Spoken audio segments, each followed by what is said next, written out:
Hello friends, ரீசெண்டாக நான் Mysore to Chennai Vande Bharat எக்ஸ்பிரஸில் தான் ட்ராவல் பண்ணேன். இந்த ட்ரெயின் சரியாக 1:05 PM ஸ்டார்ட் பண்ணி 7:20 PMக்குலாம் ரீச் ஆகிடும். நான் ஆஃப்டர்நூன் டைமில் போனதால லஞ்ச் ப்ரொவைட் பண்ணியிருந்தாங்க. இதில் both veg and non veg options இருக்கு.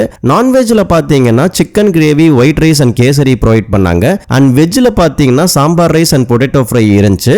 இதை தவிர்த்து பட்டர் மில்க்கும் கொடுத்தாங்க. நெக்ஸ்ட் நியூஸ் பேப்பர் படிச்சுக்கிட்டே ஈவினிங் டைம் ஆனதுனால ஹாட் வாட்டர்ல டீ ஆர் காஃபி நமக்கு எது வேணுமோ நம்ம குடிச்சுக்கலாம். கூடவே வந்து பாத்தீங்கன்னா கிராக்கர், பீனட்ஸ், பிஸ்கெட்ஸ், பன் இது எல்லாமே ப்ரொவைட் பண்ணாங்க. நான் இண்டிபெண்டன்ஸ் டே அன்னைக்கு போனதுனால இண்டிபெண்டன்ஸ் டே செலிப்ரேஷன் கூட நடந்துச்சு. இதுக்கு முன்னாடி நான் சென்னை டு மைசூர் போன வீடியோ கமெண்ட்ஸ்ல பின் பண்ணிருக்கேன், மறக்காம செக் பண்ணி பாருங்க. அண்ட் என்னோட சேனலை சப்ஸ்கிரைப் பண்ணலாம், சப்ஸ்கிரைப் பண்ணிக்கோங்க. தேங்க்யூ.